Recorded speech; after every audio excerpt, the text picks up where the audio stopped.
Welcome to the Based Boomer, political commentary, news, and opinions from your favorite boomer, your host, Bill Boomer. Good afternoon. Welcome to the Based Boomer. Today I want to talk to you a little bit about our national situation. You know, there's a lot of talk about Trump and the charges in New York about the hush money payment to the porn star. Well, my understanding of that is that most of that's a misdemeanor. That the prosecutor's problem with that is that to bring a felony charge, there is no felony in the state of New York laws about paying hush money because there's no campaign finance laws like that on the books in New York. There is a federal law, but he's a state prosecutor, so he can't charge a federal charge. So his problem is he has to somehow, if he wants to charge Trump with a felony, he has to somehow tie that hush money payment into some sort of law in New York that would classify as a felony. So they said that's one reason why the Justice Department didn't pursue it any further because of that. And another thing that they think that screwed that up good was when Michael Cohen pleaded guilty. I read a thing that said that due to those laws, Michael Cohen kind of jumped ahead, that he probably would not have been prosecuted or would not have been convicted because of the same problem you have there. It's a state violation and not a federal violation. Breaking news. We have major breaking news, indeed historic breaking news right now. CNN's Kara Scannell is in New York for us covering this story. What are you learning, Kara? Well, three sources tell me, and my colleague John Miller, that a Manhattan grand jury has indicted former President Donald Trump in connection with the hush money payment scheme. This indictment is under seal, according to sources, and the exact charges are not yet known at this time. But this investigation has been going on for a long time. The decision to move and seek and get an indictment of a former president is the first time that has been done in U.S. history. So it's really screwy. So the question is will Trump get charged? You know, and there's all this talk. Well, they've never done that with a president before. Well, they've done it with a lot of high-profile politicians, but the one that comes to mind the most to me is John Edwards. John Edwards, you know, if you remember him, he was Kerry's running mate in 2004, and he got charged with the same kind of deal. They paid $1 million to his mistress that was pregnant, had a baby. He got campaign money from a couple of people. It amounted to $1 million that went to this woman. Well, they tried him. That went on for a number of years, and they tried him for those charges, and they had a hung jury on it, and they couldn't convict him of it because of the same kind of deal, and so he never ever went to jail or anything like that. I think they can end up convicting him of a misdemeanor or something, but it's pretty similar to the same deal Trump went through. My biggest problem with the whole Trump and everything thing is people come out, well, you shouldn't charge him. Well, if a guy committed a crime, or they think he committed a crime, it's the DA's job. It's his job to investigate that and bring charges.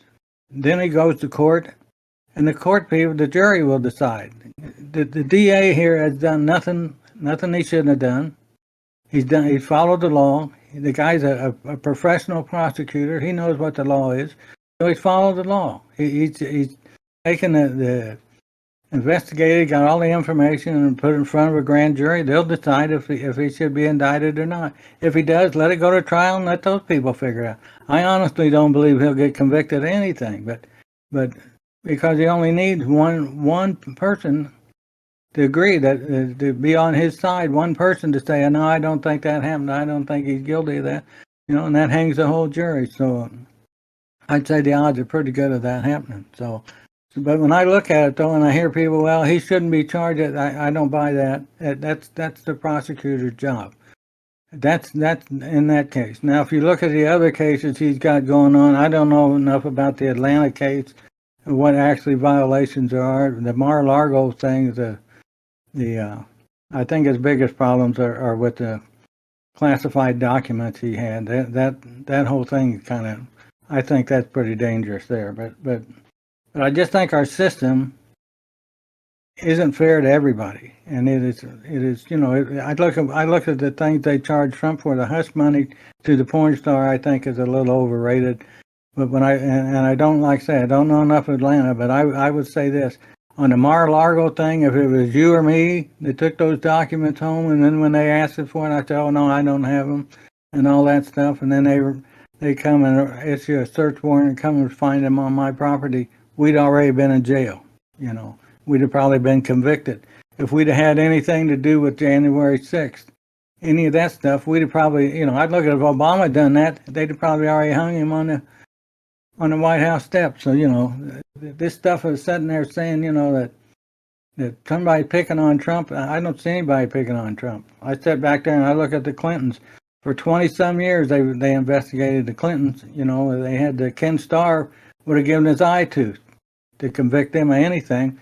But when it was all over and done, when Hillary was running for president, Ken Starr, they asked him, he said he thought she was a pretty honest gal. I thought, that's kind of interesting when you sat there and he'd given anything in the world to find something to charge her with.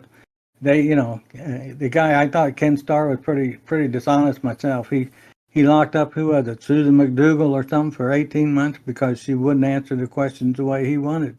That's absolutely abuse of power there. But it was so bad that even the Republicans, after Ken Starr, passed a law that you can't have another special prosecutor that way.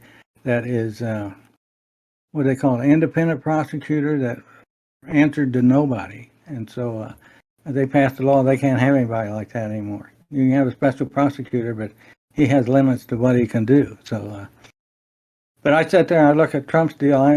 Quite frankly, I'm tired of hearing about it.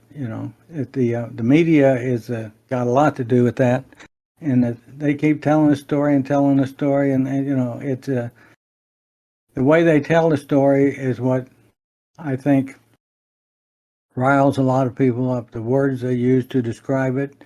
If they were just presenting the news, then that'd be one thing. But they use a lot of incendiary words when they describe what's going on, and that is not limited to Trump. They do that to every politician, either which way. They need controversy in order to have a story. If everything's cool and calm, there's no story for them. Good news. No news is good news, so for them to have news, they've got to have something, But I look at our whole justice system, it really needs a hard look. I mean, we need to look at, in every case, we need to go in it locally, the local people, and it's going to have to start locally because we're getting to the point we're not paying a whole lot of attention to the national people anyway. So, you're getting to the point where they don't. States are passing laws that are in Missouri, and the thing, Missouri is a good example. They passed a gun law that, 2 years ago, that said they can't cooperate with the federal government, with any federal law enforcement on any gun crimes and all of this stuff, and that they couldn't share information on any gun crimes with federal law enforcement agencies. Didn't matter which agency it was, FBI or whoever.